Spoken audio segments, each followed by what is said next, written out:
ሰላም ጤና ይስጥልን ውድ አድማጭ ተመልካቾቻችን፣ በመከታተል ላይ የምትገኙ ጃኖ ቅማንት ሚዲያ ነው። ወቅታዊ ፕሮግራማችን አሁን ጀምሯል። በወቅታዊ ፕሮግራማችን የተለያዩ መረጃዎችን ወደ እናንተ እናደርሳለን። እስከ ፕሮግራማችን ፍጻሜ አብራችሁ እንድትቆዩ የአክብሮት ግብዣችን ነው። በዛሬው ወቅታዊ ጉዳያችን እንደተለመደው በቅማንት አካባቢ ያሉ ወቅታዊ ጉዳዮችን የምናነሳበት ይሆናል ማለት ነው። እንግዲህ በዛሬው ወቅታዊ ጉዳያችን አጠቃላይ በቅማንት ቀጠና ያሉ አሁናዊ ሁኔታዎችን እናነሳለን። በመቀጠልም በተለይ በላይ አርማጭሆ አካባቢ የሸፈቱ ኃይሎች እየፈጸሙት ያለው ግፍ አለ። እሱን በተመለከተ ግድያ የተፈጸመባቸው የተቃጠሉ ቤቶች አጠቃላይ ያሉትን ሁኔታዎች ወደ እናንተ እናደርሳለን። በድጋሚ አብራችሁ እንድትቆዩ የአክብሮት ግብዣችን ነው። እንደተለመደው ይዘንድር አብሮኛለ ሰፊውን ጊዜ ወስዶ ማብራሪያ የሚሰጥበት ይሆናል። ይዘንድር ወደ አንተ ልምጣና አጠቃላይ አሁን ባለው ሁኔታ በቅማንት አካባቢ ያሉ ወቅታዊ ጉዳዮች ምን ይመስላሉ የሚለውን ጠቅለል አድርገህ ለተመልካቾቻችን ብታደርስ መልካም። እንግዲህ በቅማንት ምድር ያሉ ወቅታዊ ጉዳዮች በርከት ያሉ ናቸው። ለዛሬ ያሉን እነሱን ተራ በተራ አቀርባቸዋለሁ። በጃኒ ፋንቀራው ውጊያ ልጀምር። እንግዲህ የጃኒ ፋንቀራው ውጊያ በርካታ ቀናትን ዘልቋል።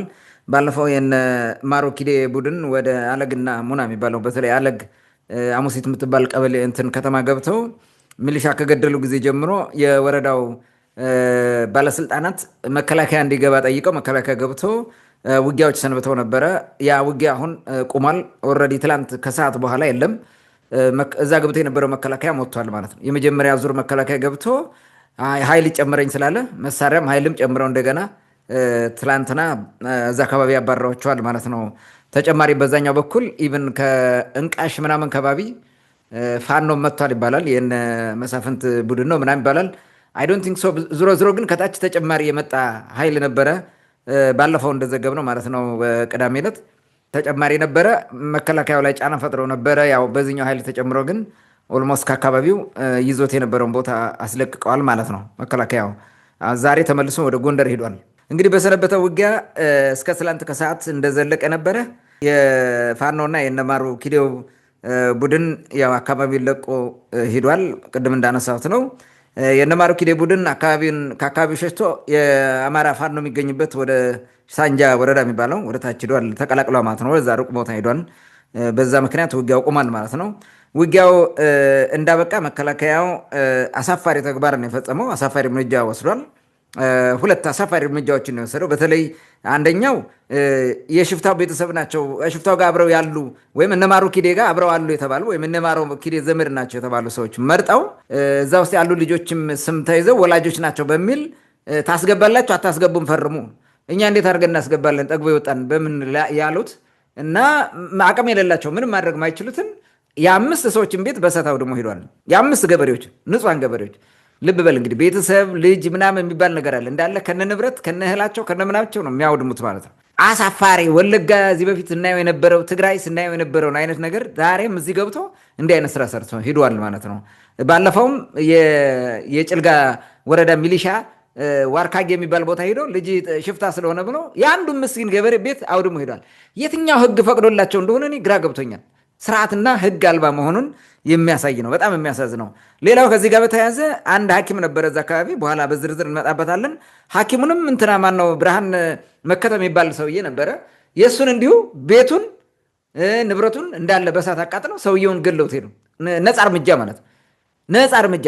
እነሱ የሚያነሱት ሕክምና ስሰጥ ነበረ አክመሃል ለቆስሎ ለመጣ ኢቭን ማሮ ኪዴ አክመዋል የሚል አይነት ነገር ነው። እንግዲህ በኋላ እናነሳዋለን ይህም በዝርዝር ማለት ነው። ይህም አሳፋሪው ተግባር ነው። ነፃ እርምጃ በሰዎች ላይ ዝም ብለህ ትወስዳለህ ማለት ነው።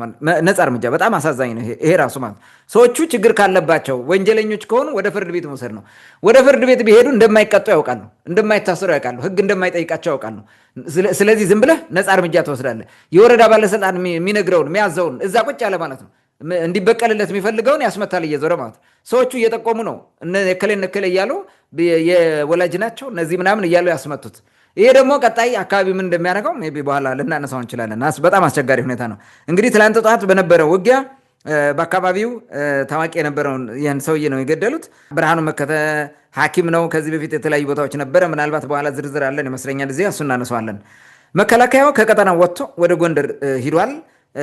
በሁለት ወገን የደረሰው ጉዳት ምን ያክል እንደሆነ አይታወቅም። አንዳንድ ሰዎች ግን በመከላከያው የተወሰነ ቁስል አለ፣ ሜይ ቢ 2 ሰዎች ቆስለዋል ምናምን ይባላል፣ ግን አይታወቅም። አብዛኛው በረጅም መሳሪያ በሚባለው ነው ሲዋጋ የነበረው ማለት ሞርተር ምናምን እና ዲሽቃ የመሳሰሉትን ይዞ ሲዋጋ የነበረው በዚህ ምክንያት ብዙም ጉዳት አልደረሰም ነው የተባለው። ህብረተሰቡ ከነዚህ አሁን ከነሳ ነው ጉዳት በተጨማሪ የሞተ ምንም እንትን የለም ከሐኪሙ ውጭ እና ከተቃጠሉ ቤቶች ውጭ ከህብረተሰቡ የተገደለ የሚባል እስካሁን መረጃ አልደረሰንም ማለት። ሌላው ሁለተኛ መረጃ ምንድን ነው? በጭልጋ ወረዳ ምድረባራ የሚባል ቀበሌ አካባቢ በሚሊሻው በወረዳው ሚሊሻና ካራ ብሎ ራሱ የሚጠራ ተደራጅቶ የሚንቀሳቀስ ቡድን ድንገተኛ ግጭት ተፈጥሮ 2 ሰው ላይ ጉዳት ደርሷል።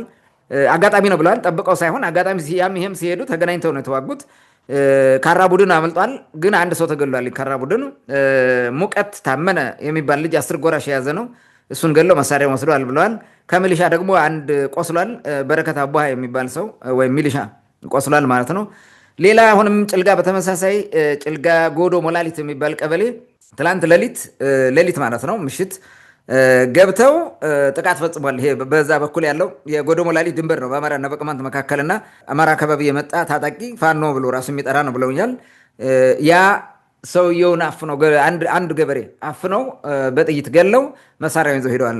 ትላንት ከብቶች ሁሉ ተወስዷል የሚል ነገር ነበረ፣ ግን ከብቶች አልተወሰዱም። በአጋጣሚ ሰውየው ብቻ ተገሎ መሳሪያውን እንደወሰዱ ያው በግፍ እንደወሰዱ ነው። እንግዲህ ጎዶ ሞላሊት እንደምታውቀው ከ2008 ዓ.ም ጀምሮ በፍዳ ያለ ቀበሌ ነው። የአማራ ቀበሌ አጓራባች በመሆኑ ልክ እንደ ዋርካጌ ሰርጥያ የሚባለው እና የተለያዩ እንደ ኳቤሎምዬ የመሳሰሉት ዳር ስለሆነ ሁልጊዜ መከራና ፍዳው ነው። ሁልጊዜ ዝርፍ ያለ፣ ሁልጊዜ ግድያ አለ። ዘሴምቲንግ አሁን የሚደረገው ባለፈውም ብዙ ከብቶች ተወሰዱ፣ አንድ ሰው ተገሎ ሌሎች 2 ቆሰሉ። እንዲህ አይነት ስራዎች እየተሰሩ ነው በተደጋጋሚ ማለት ነው። ጎዶ ሞላሊት ይሄን አለ። ሌላው መተማ ወረዳ ለምለም ተራራ አካባቢ የተፈጸመ አንድ ጥቃት አለ። መኪና ላይ አልፎ መሄድ መኪና ላይ አንድ ሰው ጠበንጃ የያዘ ሰውና አንድ ጄሌ ሆኖ ነው ጥቃት ፈጽሟል። መኪናውን ቁም ብለው ነው የሚባለው። መኪናው ቁም ሲባል ሾፌሩ መኪናውን ለማምለጥ መኪናውን ሲነዳ በደመነፍስ መኪናው ወደቀ። አንዲት እናት የጀጀቢት የሚባል ጉባኤ ጀጀቢት የሚባለው የጀጀቢት ነዋሪ ቆሰለች። አዝላት የነበረችው ህፃን ሞተች ማለት ነው። መኪናው ወደቀ። ከዛ በኋላ ያን ጥቃት ያደረሰው ጠፍቷል። በጣም የሚያሳዝነው ግን ጥቃቱ የደረሰው እዛው ለምለም ተራራ የሚባለው ቦታ አድማ ብተና የሚባለው ኃይል ተቀምጦ በር የሚጠብቅበት ቦታ እዛው 200 ሜትር አይሞላም ማለት ሲነግሩት ማለት ነው። እና ህብረተሰቡ አብዛኛው ይሄን ነገር የፈጸመው ራሱ አድማ ብተናው ነው። ሆን ብሎ ሊዘርፍ ነው እንደዛ ያደረገው ተደራጅቶ በዛ መንገድ ሆን ብሎ ማለት ነው እንጂ ጩኸትም ምንም ይሰማል እዛ በፍጹም የማይሰማ አይደለም።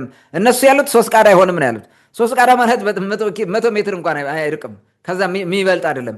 እና ከ3 ቃዳ አይበልጥም ቦታ ሲወድቅ መኪናው ማለት ነው። ግን አድማ ብተናው እያየ ነው ዝም ያለው ማለት እነሱ ራሱ አሉበት። ኢቭን እነሱ ባይኖርበት አደራጅተው ሌላ ሌባ እዛ ሂድ እንደዛ አድርግ የምትዘርፈውን እንካፈላለን ብለው እንዳደረጉት ነው ብለው ነው እየተናገሩ ያሉት። እንግዲህ በጣም የሚያሳዝነው መኪናው ጭኖት የነበረው እንትን እቃ የሌንጫ አይ ቲንክ ማርያም ይመስለኛል ሌንጫ ቤተክርስቲያን እየሰሩ ለግንባታ የብረታ ብረትና የፌሮ ምናምን ጭኖ እንዲሁ ደግሞ ሲሚንቶ ጭኖ እየሄደ ነው የነበረው ወደ ሌንጫ ማለት ያን መኪና ነው ወደቀ። መኪናው እንደወደቀ ነው አልተነሳም። ህብረተሰቡ ግን እንደገና ሂዶ ያን ንብረቱን ጭኖ አምጥቶታል ማለት ነው። አልተዘረፈም ንብረቱ፣ በአጋጣሚ ወደ ሌንጫ መጥቷል። ይሄ አደጋ አለ። በመጨረሻ ያለኝ መረጃ ከጭልጋ ወረዳ ሰሞኑን እየተደረጉ ያሉ የህግ ልቦና ጸሎቶች አሉ። ዝናብ በመጥፋቱ ምክንያት ህብረተሰቡ የህግ ልቦና አባቶች እንዲጸልዩ ጠይቆ ነበረ። ከባለፈው ሳምንት ጀምሮ ማለት ነው፣ ከቀናት በፊት ሳምንት ይሆናል ይመስለኛል፣ ጸሎት እየተደረገ ነበረ። አንደኛው ጸሎት እንትና ይሄ ዋሊደባ የሚባለው ቦታ ዞኔ ድባ የሚባለው ድግና ላይ ነው የተደረገው። ባለፈው ሳምንት ውስጥ የተደረገ ነው። ከዛ በኋላ ዝናብ መጥቷል። በነገራችን ላይ ጭልጋ ብዙ ሰዎች ዝናብ ዘነበ ብለዋል። ወደ የጭልጋው ማለት ነው የዞኔ ድባው። ትላንት ደግሞ በተንበራ ቀበሌ ውስጥ የምዝበሩ የሚባል ድግና አለ። የጥንት ድግና ነው። ሁሌም ጸሎት ይደረግበታል በዓመት በዓመት። ምዝበሩ ላይ ጸሎት ኧረ ቶሎ በላቸው ጸሎት አድርጎ የሚል ነበረ ህብረተሰቡ። እዛ ቦታም ጸሎት አድርጓል። ጸሎት እንዳለቀ በጣም ከባድ ዝናብ ነው የመጣው ትላንትና በአጋጣሚ ማለት ነው። አሁን ዝናብ ጭልጋ ላይ እየዘነበ ነው ማለት ነው። እግዚአብሔር ጸሎታቸውን ሰምቷል ማለት ነው። እንግዲህ ይደራ ይመስገን። ዝሮ ዝሮ ህብረተሰቡ በዚህ መንገድ ችግሮችን እየፈታ እንዳለ ይታወቃል ማለት ነው። እንግዲህ በአጠቃላይ በቅማንት ምድር ያሉኝ እኔ ያስኳቸው ወቅታዊ ጉዳዮች ይህን ይመስላሉ። ታንኪዩ። መልካም ዘንድር ግን ለሰጠን መረጃ ከልብ አመሰግናለሁ። በእኔ በኩል ከአንተ የተለየ መረጃ የለኝም። አጠቃላይ ግን ስለዚህ ስለ ህገ ልቦና አባቶች ጸሎት ግን ሰሞኑን ማለት ብዙ ሰው ቀልድ ሊመስለው ይችላል። ከሰኔ 12 በፊት ብዙም ዝናብ አልነበረም። ይህ ደግሞ እስከ ሰኔ 12 ምናልባት ድርቅ ሊሆን ይችላል የሚል ምልክት ሰጥተው ነበረ ነው የሚሉት። እኔም ብዙ ጊዜ እንትን ማለት ገርሞኛል። ከዛ ከባለፈው ሰኔ 12 ጀምሮ በየአካባቢው ዝናብ እንዳለ ጸሎት ራሱ ክርስቲያኑ ጭምር ወስዶ ጸሎት እያጸለየ እንደሆነ እነሱም ያው የሰኔ ጸሎት አለ። በተለይ ሰኔ 12 የሚደረገው ጸሎት እሱ የተለመደ ነው። በዛ ምክንያት እንግዲህ ዝናቡ መጥቷል። እነሱ እንደጸለዩ ብዙ ሰው ከምን አንጻር እንደሚቀበለው አላቅም። ቀልድ የሚመስለው አለ፣ ግን መረጃው ቀድሞ ደርሶናል። እንደጸለዩም ዝናብ መጥቷል። የማመን ያለማመን ጉዳይ ለእነሱን ተወውና ጉዳዩ ግን እውነት ሆኗል። በእነሱ በኩል ዝናብ ጸለዩ፣ ዝናብ መጣ፣ በቃ አለቀ። በትክክል ደግሞ እምነት ያለው ሰው እንዴት እንደሚቀበለውም እኛ የምናውቀው። እኔ ደስ ብሎኛል በግሌ ሰው እንደ እንትን ስለሚያየው ቀልድ መስሎ ስለሚታየው በተለይ ደብተራው ምናምኑ ከዛ አንጻር ነው ይህን ሀሳብ ማንሳት የፈለኩት። ወደሚቀጥለው ጥያቄ ልለፍና እንግዲህ ለአርማጭሆ አካባቢ አቶ ማሩ ኪዴ ሸፈተ ተብሎ በጣም ብዙ ጊዜ ሲወራ ነበረ። ጃኔ ፈንቀራን ይዞታል እንደዚህ ነው የሚባል ነበር። እሱ መንግስት በድሎኛል፣ እኔ ከመንግስት ጋር ችግር አለብኝ ብሎ እዚህ በፊትም አውርተንበታል። በሱ ምክንያት ነው የሁላ ችግር እየመጣ ያለውና ምናልባት ለአቶ ማሩ ኪዴ መሸፈት ተጠያቂው ማን ነው የሚል ጥያቄ ብናነሳ ምላሹ ምን ሊሆን ይችላል የሚለውን ወደ አንተ ላምጣው። መልካም እንግዲህ ብዙ ሰዎች ከአርሶ አደርነታቸው እንዲያውም ጨዋ አርሶ አደር ማሩ ኪዴ በጣም ጥሩ ሰው ነው የነበረው። እውነቱን ለመናገር እንዳለኝ መረጃ በጣም ጥሩ ሰው፣ አርሶ የሚበላ ታታሪ ገበሬ ነው። ሌላ ጋር እንኳን ጠብ ምናምን የሌለው ሰው እንደሆነ ነው ብዙዎቹ የሚናገሩት ማለት ነው። ሰው ፍትህ ሲጓደልብህና በላይ ላይ ክፉ ነገር ሲደረግብህ በማን አለብኝነት የእንትኑን የስልጣኑን እንትን እርከን የተቆናጠጡ ሰዎች እንደፈለጉ ሲያደርጉ ምርጫ ሳይኖር ሲቀር ግዴታ ሳትወድ በግድ እንድትሸፍት ሁሉ ያደርጓል። ማሩ ኪዴ በዚህ መንገድ ነው የሸፈተው፣ እንዲሸፍት ያደረጉት ማለት ነው። ይህን ያደረገው ደግሞ በመንደር የተደራጁ ሰዎች ራሱ ማለት ነው። በመንደር የነ ንጉሴ ማለደ ቡድን ነው እንደዛ እንዲሆን ያደረገው፣ ትልቁን ስራ የሰራው ማለት ነው። እኔ በዝርዝር ላቀርበውና ሰው ራሱ አይቶ መፍረድ ይችላል ምን እንደተፈጠረ ማለት ነው። ይሄ ሆዳም ከርሳም ካድሬ እዛ ቁጭ ብሎ እየዘረፈ እየበላ ለወገኑ ብቻ የሆነ እያዳላ ለመንደሩ ለደሞ ማለት ነው ለአባት የወንድም ልጅ ምናምን ለሚባለው ብቻ ሌላውን ግፍ እየፈጸመ በእንደዚህ አይነት በመቀመጡ አካባቢውን አሳመሱት። ይኸው ዛሬ ስንት ሰው ተገደለ፣ ስንት ንብረት ወደመ። በጦርነቱ የሰነበተውን አስበው፣ ስንት ሚሊሻ ሞተ በዚህ ምክንያት ማለት ነው። ቀጣይ ይሄ ነገር የሚበርድም አይደለም። ያ ቦታ ተመልሰው እንደሚይዙት ምንም ጥርጥር የለውም። ማንም ሊያቆመው ስለማይችል ማለት ነው። ሁልጊዜ መከላከያ እየመጣ እዛ ሊዋጋ አይችልም። ሆን ተብሎ የተፈጠረ ማለት በሴራ እንዲህ አይነት እያደናበሩ የፈጠሩ ሴራ ነው። የሚያሳዝነው ማለት ነው። እንግዲህ ማሩ ኪዴ በወረዳው አስተዳደር በነ ንጉሴ ማለደና የነሱ ቡድን ተከታዮች ማለት ነው በእነሱ ማን አለብኝነት ነው የሸፈተው። ለዚህ ሁሉ የተደረገው በዛ ምክንያት ነው። ምን ማስረጃ ስላለ ነው ይሄንን ብለህ የምትናገረው የሚል ሰው ሊኖር ስለሚችል ላቀርበው። እንግዲህ ለመሸፈት ያበቃው ጉዳይ በዝርዝር እንመልከተው። ማሩ ኪዴ የጃኒካው ቀበሌ ነዋሪ ነው።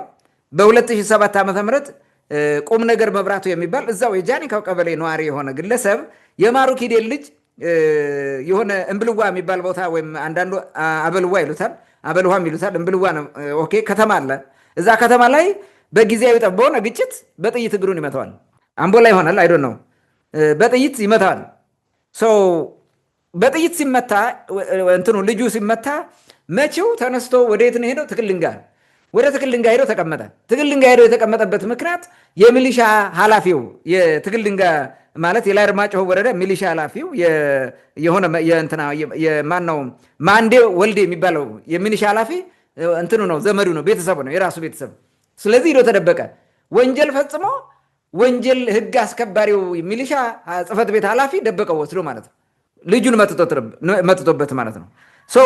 አሁን ይሄ ወንጀለኛ እዛ ሄዶ ሲደበቅ እንትና ምንድን ነው ይሄንን የደበቁት እንትናን ነው። አንደኛው ንጉሴ ማለደን ነው ትረስ የሚያደርጉት ይሄን ነገር የሚደገፉበት ቡድን አላቸው። የራሳቸው የሆነ ቀጠናዊ የሆነ ቡድን አላቸው። የሚታወቅ ነው።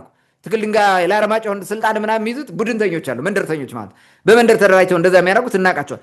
እንደዛ አድርገው ተሸፋፈኑና ይህን ልጅ ደበቁት። አሁን ምን ይደረጋል? አቶ ማሩ ኪዴ ለወረዳው ባለስልጣናት ለሚመለከተው ፖሊስ ምናምን እንደዚህ ፍርድ ቤት ሄዶ ቢያመለክት የሚሰማ ጠፋ። ምንም የሚሰማ ጠፋ። ልጁ እንዳይያዝ ያደረጉ ማለት ነው። በዚህ ምክንያት ወደ ጎንደር ከፍተኛ ፍርድ ቤት ሄደ አቶ ማሩ ኪዴ። ልጄን እግሩን በጥይት ሰብሮ ሄዷል ሰውየው። ቁም ነገር መብራቱ የሚባለው ሰውዬ ልጄን ሰብሮ መጥቶ ሄዷል።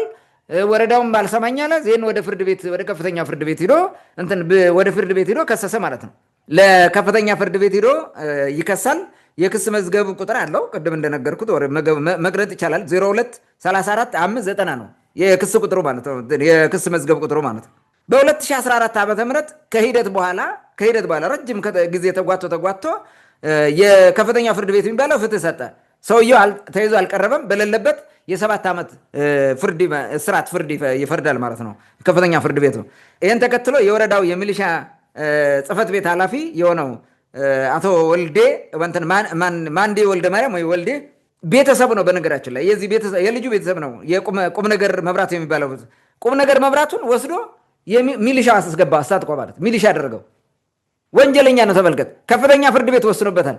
ያ እንትን መጥቶ ይያዝ ሲባል እሱን ወደ እንትን አድርጉት ሚሊሻ አድርጉት። ምን ማለት ነው ሲያስበው? አሁን እንዴት መሸፈት ያንሳል? እነዚህን ሰዎች ራሱ ጠብቀ አናታቸው ማለት እኮ ግዴታ ነው። አሁን በዛ ቦታ ብትሆን ማለት የሚሰሩ ሴራው ማለት ምን አይነት ስራ እንደተሰራ ማለት ነው።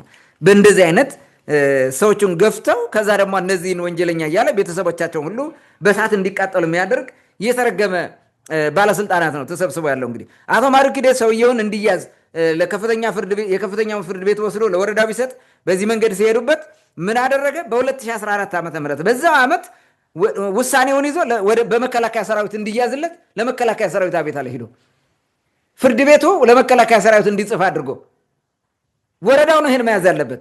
መከላከያ ሰራዊት ይዞ ሄዶ ያዘው ሰውየው ማለት ነው። ሚሊሻ ነው። ሚሊሻም ቢሆን ይዞ መከላከያ ወስዶ ለፍርድ ቤቱ አስረከበ። ፍርድ ቤቱ በውሳኔ መሰረት አሰረው። በጣም የሚያሳዝነው ይህን ስርዓት ተከትሎ ደግሞ የመጣው ሌላ ስራ ነው። ይህን ስርዓት ተከትሎ የወረዳው በሚያውቁት ባለስልጣን ምናምን እንግዲህ ሙስና ምናምን ተሰጥቶ ለከፍተኛ ፍርድ ቤቱ ደብዳቤ ተጽፎ በወረዳው ማለት ብር ተሰጥቶ ነው። ዝም ብሎ አይደለም። በነገራችን ላይ ውሳኔ የሚቀለበሰው ብር ነው። ብር ይበላል። ዛሬ ምንም ችግር የለውም።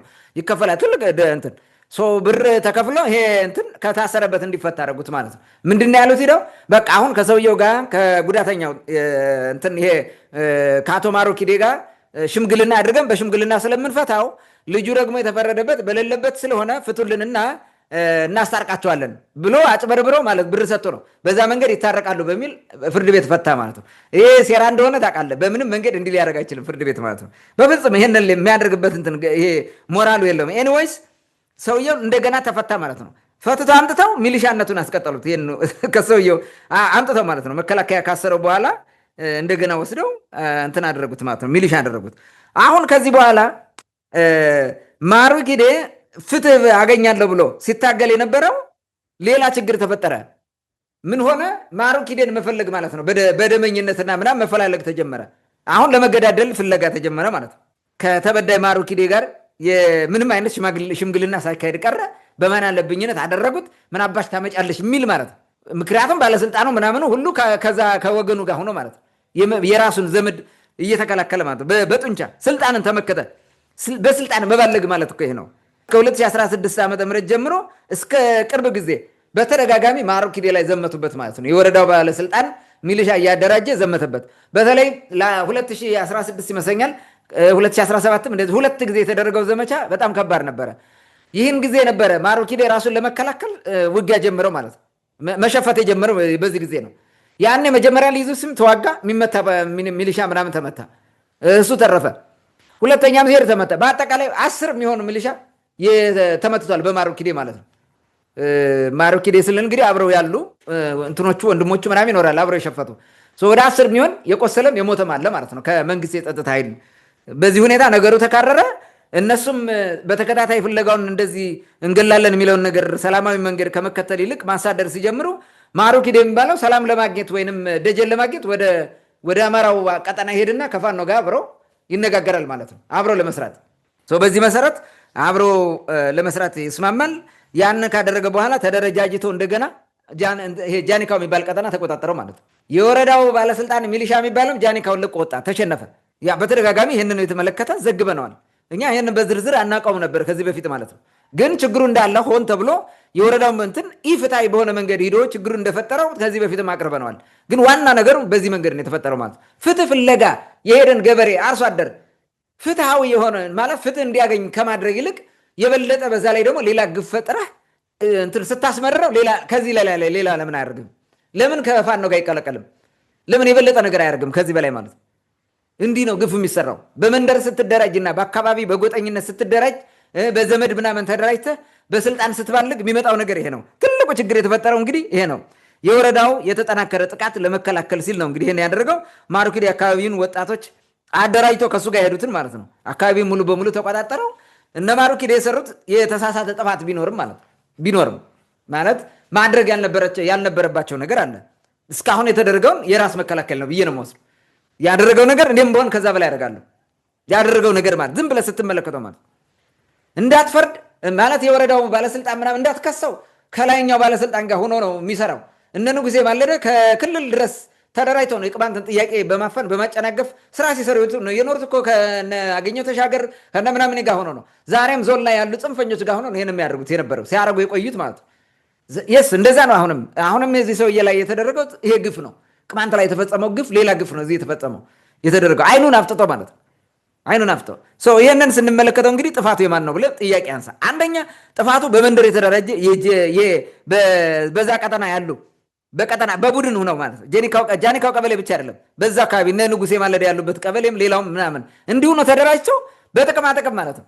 ልክ የሆነ ቡድን ሲዘርፍ ምንም እንዳይታወቅ እያደረጉ የሄዱበት መንገድ ይሄ ክፉ ነገር ነው። ኢፍትሐዊነትን ስላሰፈኑ በዚህ መንገድ የተፈጠረ ነው ችግሩ። ተጠያቂው እነ ንጉሴ ማለደና ከእሱ ጋር የነበሩት የሚሊሻ ጽሕፈት ቤት ኃላፊ አብረው ካቢኔው በለው በሙሉ ተጠያቂ ነው በዚህ ጉዳይ ማለት ነው። ንጉሴ ማለደ እንዲያውም በጣም የሚያሳዝነው ሰሞኑን የንጉሴ ማለደ ወንድም ከብት ሰረቀ። 2 በሬ ሰርቆ ተያዘ። ሲያዝ ወደ እስር ቤት ይዘው ሲመጡ እንዳይታይ ማለት የትክል ድንጋይ ሰው እንዳያየው ሸፋፍ ነው በባጃጅ ምናምን አምጥተው ነው እስር ቤት ያስገቡት። ለምን? የንጉሴ ማለደ ወንድም በሬ ሰርቆ ታሰረ እንደባል። ስርቆት አዲስ ነው እንዴ? ንጉሴ ማለደ ይሱ እኮ መልኮ ነው የታወቀ እኮ ነው ለስርቆት ማለት ነው።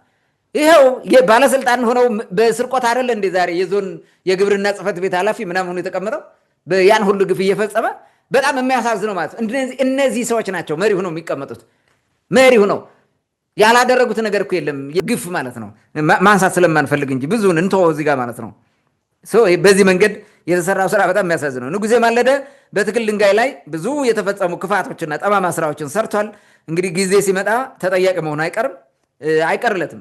ሌሎችም እነዛ ሰዎች ማለት ነው እኒህ ሁሉ ይጠየቃሉ። በነገራችን ላይ ራሱ የተወለደበትን ቀጠናና አካባቢውን ዛሬ ድረስ እንደዚህ በቃውጥ አድርገው የሚያሳምሱት እና ይህን ሁሉ ህዝብ ንጹሐን ላይ ግፍ የሚያስፈጽሙት ሚሊሻዎቹ ራሱ ምስኪን ገበሬ ዝም ብሎ አርሶ እንዳይበላ ለመንግስት ሚሊሻ እየሆነ ራሱ የሚገደለው በዚህ ወንጀል ነው፣ በዚህ ሴራ ነው። የነ ንጉሴ ማለደን ሴራ ለመሸፈን ብለህ ማለት እነሱ በፈጠሩት ወንጀል ንጹህ ይገደላል።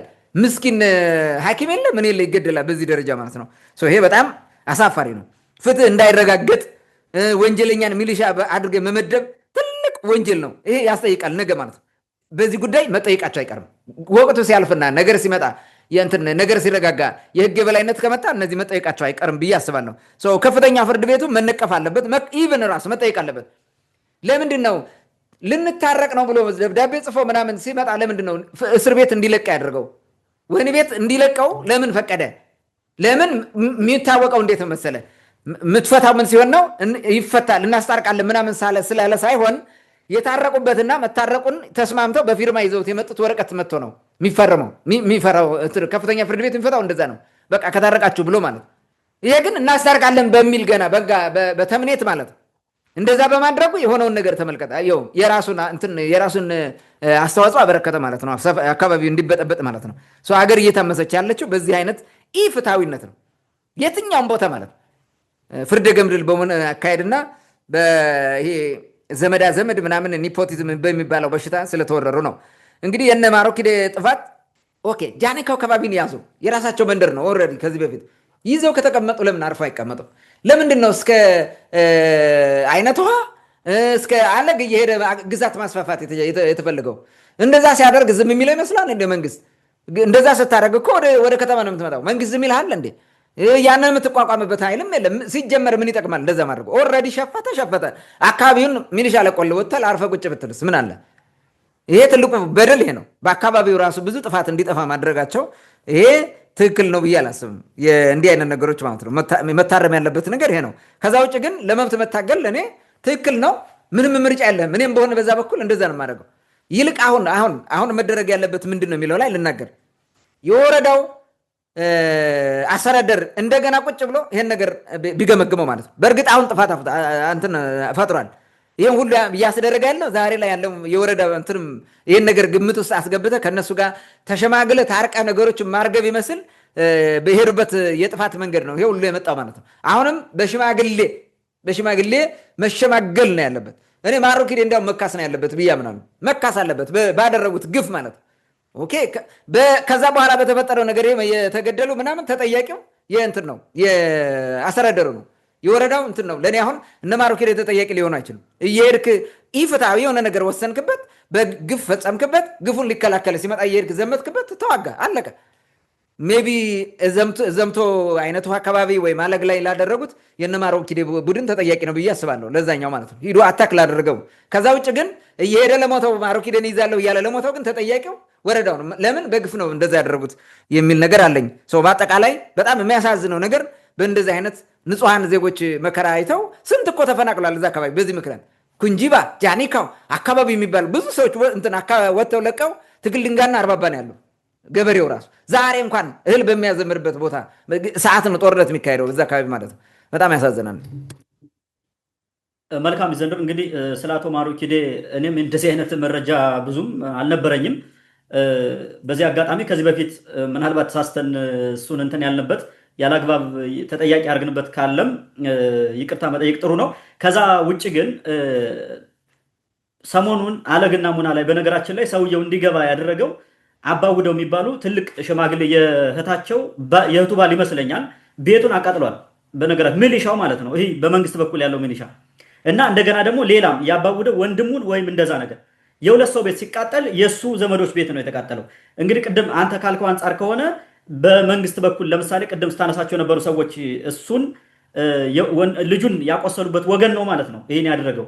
በሱ ምክንያት እንግዲህ ከትክል ድንጋይ ከተማ ጭምር ያሉ የሱ ዘመዶች ተፈናቅለው በረሃ ገብተዋል። የት እንዳሉ አይታወቁ። ቤታቸውን ሁላ አላሸጥም ብሎ መንግስት ማለት ነው እንግዲህ እንደዚህ እያደረገ ያለው ይህ ሰውዬ በጣም በደሉ በጣም ከፍቶበታል፣ በዝቶበታል ማለት ነው። እንደዚህ ቢያደርግ ምንም በቃ ቅድም እንዳልከው ተጠያቂ ሊሆን የማይችልበት ሁኔታም አለ ማለት ነው። መካስም አለበት ማለት ነው። እንግዲህ በሱ ምክንያት ሌሎች ችግሮች እንደተፈጠሩ ቅድም እንዳልከው ምናልባት ግዛት ማስፋፋት፣ ሌሎች ነገሮች እርምጃ ወደ መውሰድ መሄድ ወይም ደግሞ ሌላ ኃይል ስቦ ማስገባቱ ምናልባት እሱ ችግር ሊሆን ይችላል። ከዛ ውጭ ግን ራስን መከላከል ሰብአዊ መብትም ስለሆነ ያደረገው ነገር ትክክል ነው ማለት ነው በዚህ አይነት እና በጣም ከባዱና እንትኑ ችግሩ ግን ቅድም እንዳልከው እዛ በፊት በተለይ በንጉሴ ዘመን የነበረው ችግር ነው አሁን ላይ ደረሰው።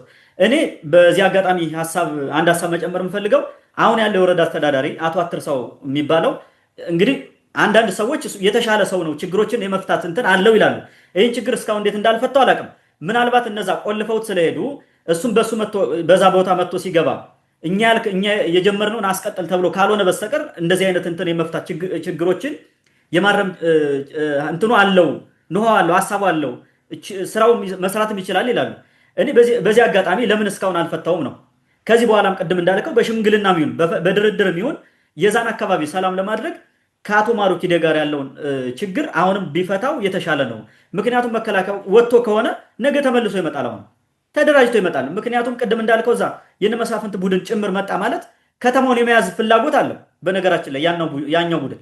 ስለዚህ እነ ማሮ ኪዴን ተጠቅሞ ሌላ ውድመት ሳያመጣ ይህን ችግር ቢፈቱት የሚል ሀሳብ መጨመር ፈልጋለሁ። ወደሚቀጥለው ጥያቄ ልለፍና በዚህ ግጭት ምክንያት አንድ የጤና ባለሙያ ተገሏል። አቶ ብርሃን መከተ የሚባል የጃኒ ፈንቅራ ሰው ቀርቶ በዛ አካባቢ ያለው የዚህ አሁን ታች አርማጮ የሆነው ድሮ ላይ አርማጮ የነበሩ ቀበሌዎች ጭምር የሚያውቁት ከዚህ በፊት ሙሴ ባምብ የነበረ በማንነቱ የተፈናቀለ አሁን ጃኒ ፈንቅራ መጥቶ አምቦላ የምትባል የገጠር ከተማ ውስጥ ክሊኒክ ከፍቶ ሲሰራ የነበረ ከዚህ በፊት በነበረ ግጭትም ገንዘቡንም መሳሪያውንም የተዘረፈ ቤተሰቦቹም ጉዳት የደረሰባቸው ትላንትና ደግሞ በግፍ ተገሏል ይባላል ከትላንት በፊት። ይህን ጉዳይ በተመለከተ ምንድነው የጤና ባለሙያው የተገደለበት ምክንያት ምንድነው የሚለው እነማን ናቸው ገዳዮችስ የሚለውን ቅድምም ነካ ስላደረከው ምናልባት ግልጽ ለማድረግ ያክል ወደ አንተ ልምጣ። መልካም እንግዲህ ሐኪም ብርሃን መከተ ለምን ተገደለ የሚለው በማን አለብኝነት በተለይ ደግሞ መከላከያ ሰራዊት ነው የገደለው። በመከላከያ ሰራዊት የትም ቦታ እንደሚያደርገው ማለት ነው። ወለጋ ላይ ሲያደርገው እንደነበረው ይሄ ምንድነው የሚባለው ሌላ ይሄ ምንድነው የተለያየ ቦታ የኦሮሚያ ክልል ላይ እየሄደ እንደሚያደርገው ትግራይ ላይ ሲያደርገው እንደነበረው ሌሎችም ቦታ በቃ አማራ ክልልም ተመሳሳይ እኮ ነው። እንደዚህ እኮ ነው የሚደረገው። ፋኖ ነው ብሎ ቤተሰቡ ምናምን ፋኖ መዛ ይገላል እኮ ፋኖ ነው ተብሎ ቤተሰቡ የሚቃጠል ቤት እኮ ብዙ ነው። የገበሬ ማለት ልጅ ፋኖ ነው በሚል ማለት ዘሰምቲንግ እዚህ ጋር ወንድማችሁ ሂዷል ልጃችሁ እዛ ገብቷል ምናምን በሚል ቤት ንብረት እያወደመ የሄደው ማለት ነው። ይሄ መከላከያ ነው የገደለው። ዛሬም ንጹህ ሰው ለምንድን ነው ዜጋ የሚገደለው? ዝም ብሎ ያለ ፍርድ እንዴት ይገደላል ዜጋ? ጦርን መሳሪያ አንስቶ እየተዋጋ ከሆነ ኦኬ ተዋግቷል ግንባሩን ብሎ ምን ችግር የለም፣ ተጠያቂው ራሱ ነው። ያልተዋጋ ቤቱ የተቀመጠን ሰው ፋኖ ይሄ እንትና እነ ማሩኪዴን አክመሃል በሚል እንዴት ይገደላል ሰው? አክሞ ከሆነ ማረጃ ሰብስበህ ለፖሊስ ይዘዋል፣ ለፖሊስ ወስደህ ታስረክባለህ፣ ክስ እንዲመሰረት ታደርጋለህ። ኢቭን ራሱ መከላከያው ክስ መመስረት ይችላል ይሄን አድርጎ ከሆነ ማለት ነው። ለምንድን ነው ነፃ እርምጃ የሚወሰደው? ወይ ደግሞ የሕክምና ኪት ይዞ ከታጣቂው ጋር አብረው እየተዋጋ የቆሰሉትን እያከማ አግኝተውት ነው። ከቤቱ ሂደው እኮ ነው ተኩስ የከፈቱት። እዛ አካባቢ ተኩስ ስለተከፈተና ቤቱ ላይ አግኝተው ነው የገደሉት። በጣም በሚያሳዝነው ሁኔታ ማለት ነው። ሐኪም ብርሃኑ መከተ ከዚህ በፊት ቅድም እንዳነሳ ሙሴባም አካባቢ የራሱ ክሊኒክ ከፍቶ ሲሰራ የነበረ በማንነቱ ምክንያት በኋላ በቅማንትነቱ ምክንያት ማለት ነው ተፈናቅሎ ወደ ጃኒካው አሁን ቅድም ያልካት ከተማ ሂዶ እንግዲህ ስራ አሰራን የነበረው በጣም ሀብታም በሚገርም ሁኔታ ብዙ ሀብት ያፈራ ሰው ነው። በጣም ብዙ ሀብት ያፈራ ታዋቂ ሰው። አማራውንም ቅማንቱንም ነው የሚያክመው። በነገራችን ቅማንት ብቻ አይደለም የሚያክመው። እዛ ሆኖ እንኳን ተፈናቅሎ እንኳን መጥቶ ማለት ነው ሙሴባም በቅማንትነቱ እንኳን ተፈናቅሎ መጥቶ በኩንጅባ በኩል ያሉ በታች የሚመጡ አማራዎችም ሁሉንም የሚያክመው ሰውየው ማለት ነው። እንዲህ አይነት እንትን የለውም እና በጣም ያሳዝናል። የሚገርመው መከላከያ ዛሬ ሲገለው ከዚህ በፊት ደግሞ ፋኖ ወስዶ እኮ አግቶ 300 ሺህ ብር አስከፍሎ ነው የለቀቀው። 300 ሺህ ብር ተቀብሎ የለቀቀው አፍኖት አግቶት ማለት እና ለፋኖ ሕክምና ትሰጣለህ ለነ ማሩኪዴ ሕክምና አድርጋል በሚል ነው የተገደለው ማለት ነው። አላክምም ቢልስ ማን ዝም ይለዋል? ሲጀመር ማለት ነው ማሩኪዴን አላክምም ቢል የማሩኪዴ ታጣቂዎች ይምሩታል? አላክምም ቢል እንኳን ማለት ነው እነሱ ራሳቸውን በዛ ቦታ አድርገው ነው የሚያስቡት ወይስ ምንድን ነው? እና በጣም ነው የሚያሳዝነው። በጣም በዚህ ሂደት እንግዲህ አሁን የተፈጠረው እነ ማሩኪዴ ጋር በተፈጠረው ግጭት ጃኒካው ላይ ይሄ ነገር ሲፈጠር ያው ችግር መጣ። የህክምና አገልግሎት ለሁሉም ሰው የሚሰጥ ነገር ነው። ማንንም አትከለክልም። ቆስሎ ለመጣ ደሙ ለፈሰሰ ታክማለህ። ሽፍታና አላክምም ምናምን ልትል አትችልም። ኦኬ እንደዛ ቢል እንኳን ማለት ነው መንግስት መመሪያ ወዶ ከሆነ አታክሙ የሽፍታ ምናምን ብሎ ከሆነ ኦኬ አላክምም ብሎ ማለፍ ይችላል። አክም ብሎ ይመጣል። የታጣቂ ቡድን ነው ግንባሩን ይለዋል። እምቢ ካለ ይመታል። ስለዚህ የግድ ያክማል። ምን አድርግ ነው የሚሉት? እኔ አሁን የማይገባኝ ነገር ማለት ነው ምን አድርግ ነው የሚባሉት? እንደ ማሩኪዴ መቼም ሳያክም ሊቀር ይችላል ተብላ የእነሱን ታጣቂ እያከምክ ነው የእነሱ ሐኪም ሆናል በሚል ነው እርምጃ የተወሰደው። እንግዲህ ቤቱን ንብረቱን እንዳለ በእሳት አጋይተውታል። እንዳለ እሱን በመግደል እንኳን አላለፉ። ቤተሰብ ዘመድ እንዳይጠቀም ደግሞ እንዳለ የሕክምና ምናምኖቹን እንዳለ ኤቭሪቲንግ ማለት ነው። ከዚህ በፊት ፋኖ ነው ማንም የሚባል ሚሊሻ ጋር ሆኖ ዘራጌ ሄዶ የአንዲትን ሐኪም ሕክምና መድኃኒት ቤት ነው ምናምን የነበራትን ሴት እንዳለ ቤቷን አቃጥለውት ሄደዋል። ማስታወሰው ማለት እየዞሩ የሚሰሩት ጥፋት ማለት ነው። ለምን ጽንፈኛ የቅማንት ኮሚቴ ታክሚያለሽ ብለው ነው እንደዛ ያደርጉት። ተመሳሳይ ይሄም ደግሞ ፋኖ የሚባል አክመሃል ማለት እነ ማሩኪዴን አክመሃል በሚል ነው። አላክምም ቢል ምንድን ነው የሚደረገው? ምን ሴኩሪቲ ያላቸው እነሱ ምንድን ነው ዋስትናቸው? አናክምም ቢሉስ ዝም ይባላል ወይ? በዛኛው በኩል የሚመጣውን እርምጃ ይጠብቃል። መጀመሪያ ሀገር እንዳይበጠበጥ መጠበቅ ነበረበት። ሀገርን አፍርሶ ከበጠበጠ በኋላ ንጹሐን ዜጎችን የሚገልበት ሁኔታ ያሳዝናል። መከላከያ የሚባል ማለት የዜጎችን መብት ለመጠበቅ ብሎ የመንግስትን መብት ብቻ ለመጠበቅ ማለት ነው፣ ስልጣን ለመጠበቅ ብሎ ዜጎችን ንጹሐን ዜጎች ይገል። ለምንድን ነው ፋኖን አሳዶ የማይመጣው? ለምን ተመለሰ?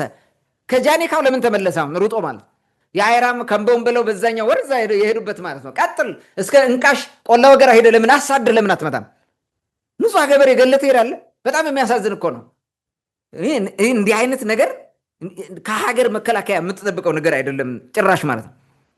በጣም ይሄ አሳዛኝ ነው። እርምጃ ሊወሰድበት ይገባል። እንዲህ አይነት ይሄ የመከላከያ ኃላፊ የሚባለው እንዲህ አይነት እርምጃ የወሰደን እዛ አዛዥ ምናምን እርምጃ ሊወስድበት ይገባል።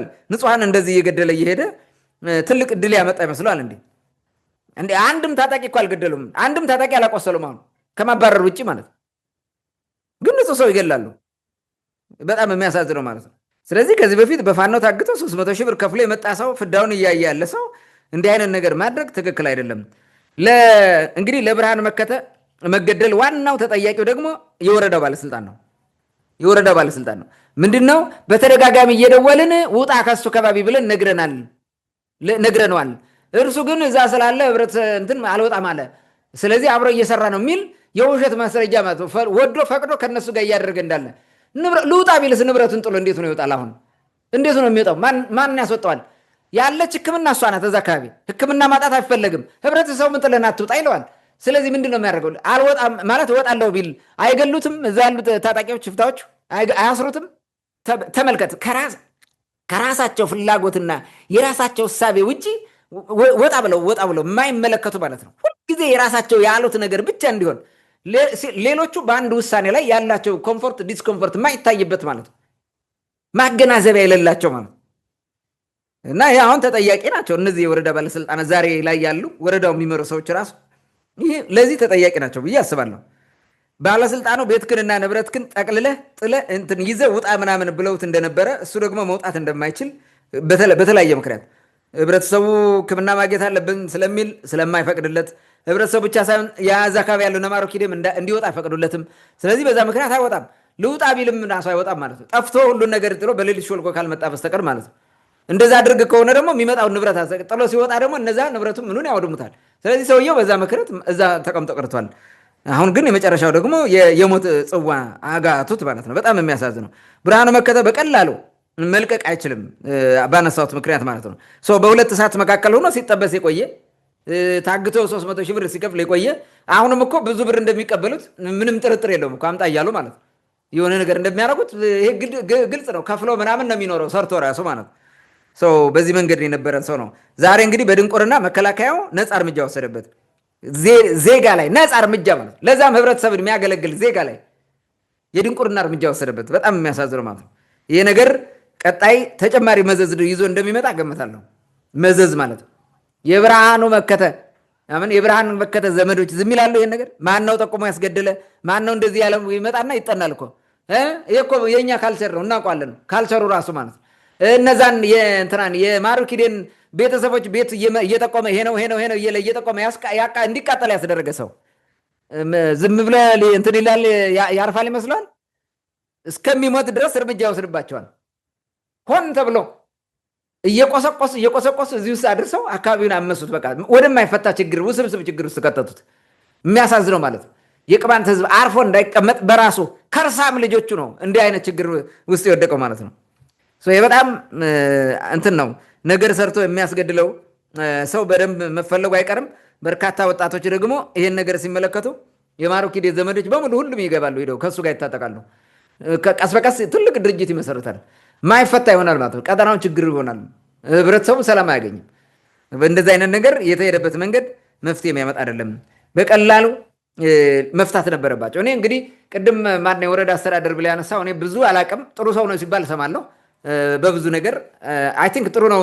እኔም ስገምተው ጥሩ ይመስለኛል።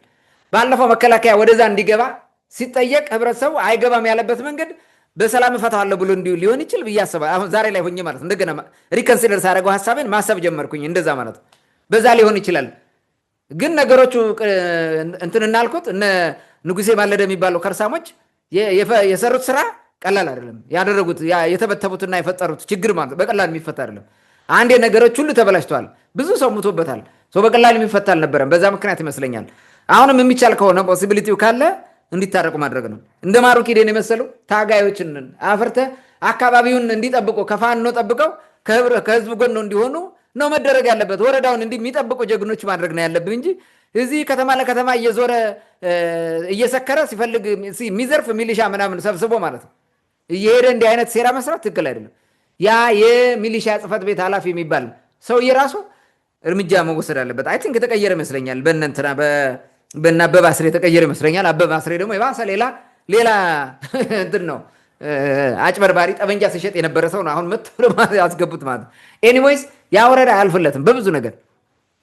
አሁን የሚስተካከል ከሆነ ወረዳው ቁጭ ብሎ መገምገም አለበት። ስህተቱን ከአስከበ ቆጥሮ ይሄ የእኛ ስህተት ነው መስተካከል አለበት ብሎ ወስነው ማስተካከል ካልቻሉ ወረዳው ሌላ ማጥ ውስጥ ይገባል ብዬ ነው የማስበው። ታንኪዩ።